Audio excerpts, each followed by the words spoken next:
दोस्तों, सनातन स्तुति संहिता में आपका स्वागत है। दोस्तों, उम्मीद करती हूँ भगवान शिव की कृपा आप पर और आपके समस्त परिवार पर बनी होगी।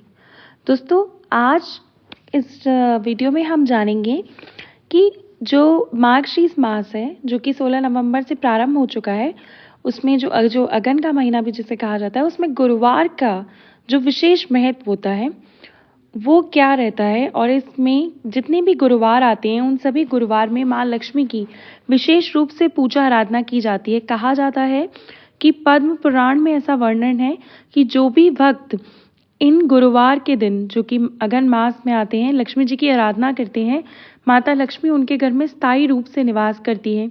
इसलिए अगन मास के जो गुरुवार होते हैं बेहद महत्वपूर्ण होते हैं। आज की वीडियो में मैं आपसे बात करने वाली हूँ साल 2024 में कितने गुरुवार आपको प्राप्त हो रहे हैं। अगन मास के गुरुवार में माँ लक्ष्मी जी की पूजा किस प्रकार से करना है, माता माँ लक्ष्मी की पूजा का महत्व क्या है संपूर्ण पूजा विधि और कौन कौन सी सामग्रियों की आपको आवश्यकता रहेगी, ये सारी जानकारी आपको आज की वीडियो में मिलने वाली है। तो आप लोग नोट कर सकते हैं। अभी आपके पास समय है गुरुवार आने में, तो आप पहले से तैयारियां करके रख सकते हैं। देखिए, गुरुवार में पहले से ही पूजा की सामग्री आप एकत्रित कर लीजिएगा। पूजा की विधि अगर आप लोग जानते हैं तो बहुत अच्छी बात है। अगर आप पहली बार इस बारे में सुन रहे हैं, इस व्रत को जान पा रहे हैं, पहली बार आपको ये जानकारी मिल रही है, तो आप नोट कर लीजिएगा सभी चीज़ें और अच्छे से पूरी वीडियो देखिएगा, अंत तक देखिएगा। उम्मीद करती हूँ कि ये वीडियो आपके लिए बहुत उपयोगी होगी। पूरे विधि विधान से इस प्रकार पूजा कीजिएगा और यकीन करिए कि ये बहुत माना जाता है कि इन गुरुवार में पूजा आराधना करने से इंसान के घर कभी भी गरीबी नहीं आती। माता लक्ष्मी सदैव अपनी दृष्टि आपके परिवार और आप पर बनाए रखती हैं। दोस्तों, इस बार अगन मास में माँ लक्ष्मी जी की आराधना आपको ज़रूर करना है और अगर वीडियो अच्छी लगे तो लाइक भी ज़रूर कीजिएगा।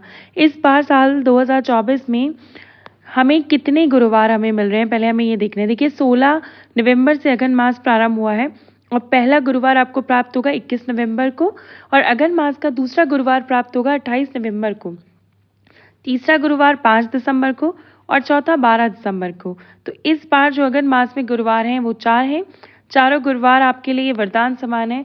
अगर आप इन चारों गुरुवारों में महालक्ष्मी जी की विशेष रूप से पूजा आराधना करेंगे तो आपको श्री लक्ष्मी जी की विशेष कृपा भी प्राप्त होगी।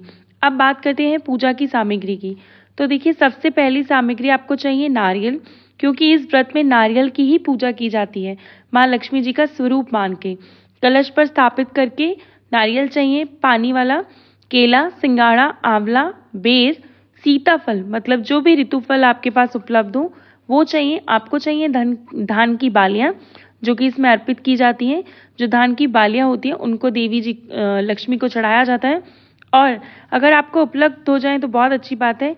मान लीजिए अगर आपको उपलब्ध ना हो तो आप सिर्फ धान भी रख सकते हैं एक पात्र में। और आपको चाहिए हरे आंवले, पान का पत्ता, लौंग, इलायची, सुपारी और एक कपड़ा चाहिए चौकी पर बिछाने के लिए।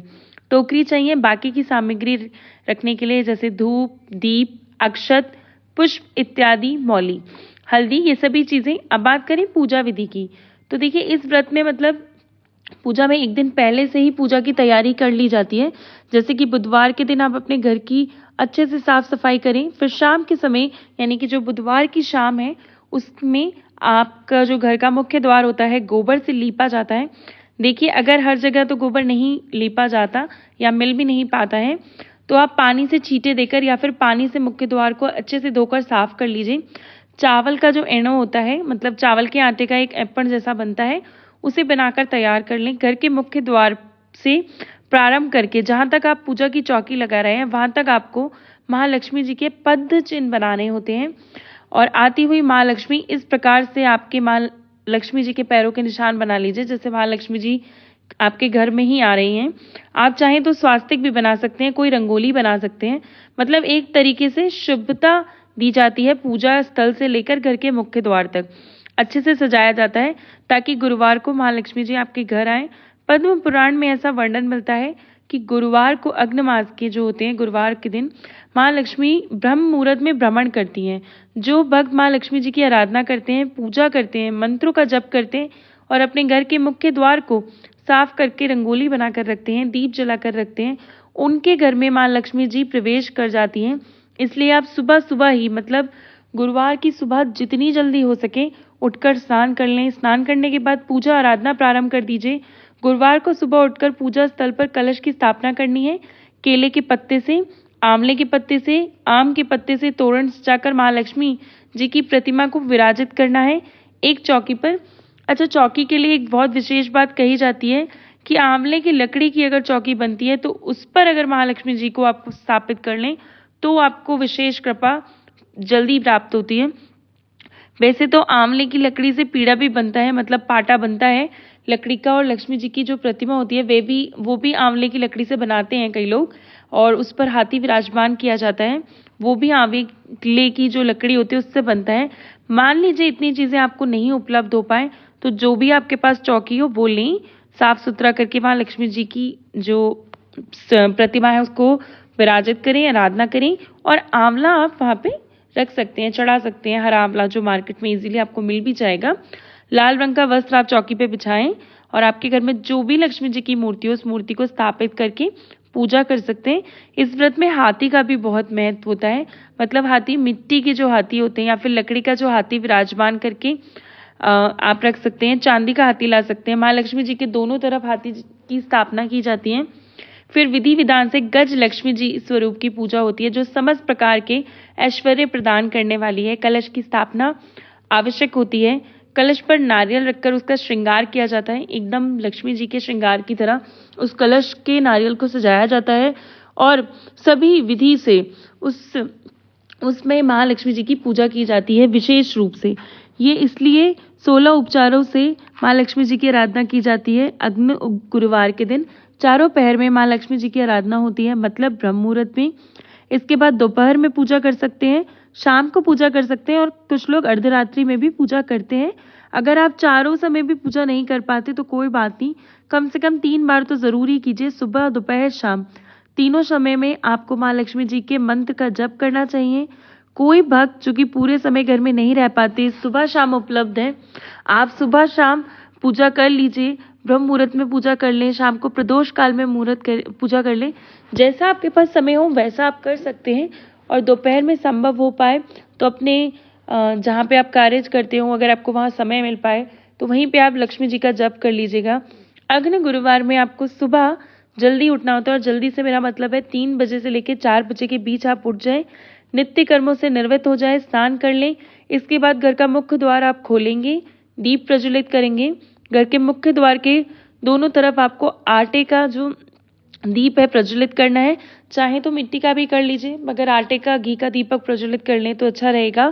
माँ लक्ष्मी जी के चरण चिन्ह आप जरूर बना लें, जहाँ से मुख्य द्वार प्रारंभ होता है वहां से लेकर और जहाँ पे आपकी चौकी स्थापित है वहां तक माँ लक्ष्मी जी के चरण चिन्ह बनाकर विधि विधान से माँ लक्ष्मी जी की पूजा आराधना करें, जप मंत्र करें। आपकी जो भी इच्छा हो उस अनुसार आप श्री युक्त का पाठ कर सकते हैं, चाहे तो कनक धारा स्रोत का पाठ कर सकते हैं, महालक्ष्मी जी का कोई भी मंत्र जप कर सकते हैं।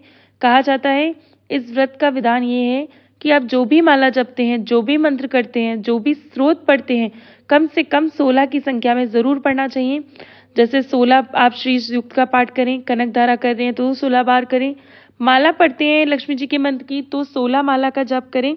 इस व्रत को अगर आप धारण करते हैं तो दिन में फलाहार ले सकते हैं। शाम के समय पूजा के बाद माँ को जो भी भोग आपने अर्पित किया है प्रसाद स्वरूप, वही खाकर आपको अपना व्रत खोलना है। अग्नि गुरुवार के व्रत में मीठा भोजन ही किया जाता है, मतलब शाम के समय जो आप भोजन करते हैं वो मीठा ही होना चाहिए। मान लीजिए आपका स्वास्थ्य खराब है, फिर पूजा करना चाहते हैं तो आप सेंधा नमक खा लें और दिन में फलाहार खा लें। स्वास्थ्य का ध्यान रखते हुए आप अब पूजा आराधना कर सकते हैं, और तो इस प्रकार से आपको महालक्ष्मी जी की विशेष कृपा प्राप्त हो जाएगी। और ये काफ़ी आसान सा व्रत है और 4 ही ये व्रत पढ़ रहे हैं, तो आप अगर थोड़ी भी श्रद्धा रखते हैं या थोड़े भी ऐसे समय से गुजर रहे हैं जहाँ पे आपको महालक्ष्मी जी की विशेष दृष्टि की आवश्यकता है तो आप इस व्रत को ज़रूर करें। दोस्तों, उम्मीद करती हूँ कि इस चैनल पर ये जो आपको वीडियो मैंने अपलोड की है वो उपयोगी लगी होगी और आने वाली वीडियो भी आप देखते रहेंगे। और अब तक जितनी भी वीडियो मैं आपके लिए बना रही हूँ वो सभी वीडियो आपके लिए हेल्पफुल रही होंगी। इसी उम्मीद के साथ दोस्तों मैं ये ख़त्म करती हूँ वीडियो आज की, और नई वीडियो के साथ जल्दी मिलूंगी आपसे। तब तक के लिए ओम लक्ष्मी नमः।